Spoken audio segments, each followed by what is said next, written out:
Hello बच्चों, कैसे हैं आप सब। इसी इंग्लिश क्लास में आपका स्वागत है। Rainbow class 12th English compulsory book का मैं पोएम ले रही हूँ आज। अ बॉयज़ सॉन्ग मेरी थर्ड पोएम है। इससे पहले 2 पोएम अपलोड हो चुकी हैं। ये पोएम के राइटर हैं Wilfrid Wilson Gibson, English writer हैं ये, और अपने माउंटेन कवर के लिए और बॉयज़ सॉन्ग के लिए, मतलब ये जो बॉयज़ सॉन्ग है ये माउंटेन कवर में पब्लिश हो चुकी है। तो आइए हम लोग इस पोएम का थीम देख लेते हैं क्या है। पोएम को डिटेल में पढ़ते हैं। ए बॉय सॉन्ग, एक बच्चे का गीत, एक लड़के का गीत। Because I set no snare, क्योंकि मैं कोई जाल नहीं लगाता। स्नेयर मीन्स होता है जाल। But leave them flying free, लेकिन उनको मैं उड़ने को आज़ाद छोड़ देता हूँ, मैं उनको आज़ाद उड़ने देता हूँ। All the birds of the air belongs to me, सारे पक्षी जो हवा में हैं वो मुझसे बिलोंग करते हैं, यानी मुझसे संबंधित हैं, वो सब मेरे हैं। एक तरीके से पजेसिव फीलिंग है यहाँ पर लेखक की। From the blue tit on the slow, उस छोटी सी चिड़िया, ब्लू टिट है एक छोटी चिड़िया, स्लो मतलब होता है झाड़ी, उस झाड़ी पर एक छोटी सी चिड़िया से लेकर के टू द ईगल, ईगल बाज। देखो यहाँ पर लेखक ने एक सिंबल लिया है ब्लू टिट का, जो कि सबसे छोटा पक्षी है, और दूसरा सिंबल है ईगल का, जो कि बहुत बड़ा पक्षी है, ऊंचाई पे उड़ता है वो।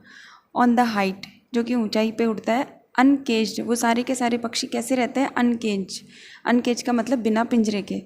दे कम एंड गो, वो आते हैं और जाते हैं। फॉर माई डिलाइट, मेरी खुशी के लिए, मेरे आनंद के लिए वो सारे पक्षी आते हैं और जाते हैं, यानी उड़ते हैं, और जब मर्जी आती है तब वो आ जाते हैं, जब मर्जी आती है वो चले जाते हैं।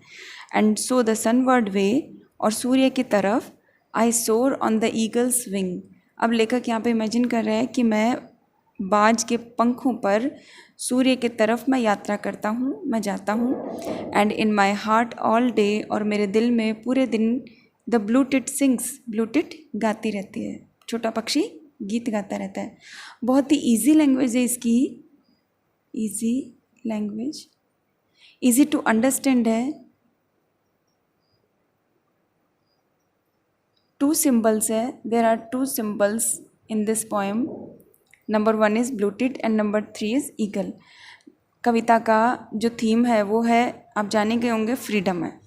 मेन चीज़ इस कविता के अंदर क्या चीज़ है, फ्रीडम।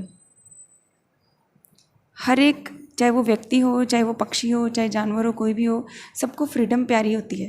तो आइए इस कविता की थीम देख लेते हैं हम।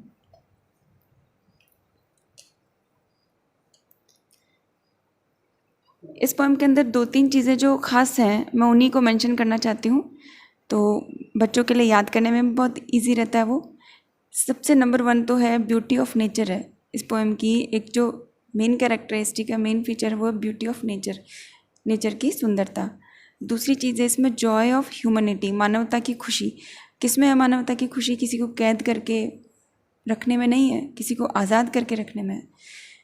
और थर्ड जो चीज़ है, इमोशनल बॉन्ड है यहाँ पे, एक भावनात्मक संबंध है लेखक का पक्षियों के साथ में। और दूसरी जो इन सब तीनों में सबसे इम्पॉर्टेंट, वो मैं आपको ऊपर बता चुकी हूँ, वो है फ्रीडम, आज़ादी। सभी को स्वतंत्रता बहुत प्यारी होती है, तो इस कविता की मेन थीम है फ्रीडम। मैं उम्मीद करती हूँ सभी बच्चों को ये पोएम समझ में आई होगी। सबको इसका हिंदी अनुवाद करना है और क्वेश्चन आंसर्स भी करने हैं। बहुत सिंपल इजी लैंग्वेज है, सभी करना है। Thank you.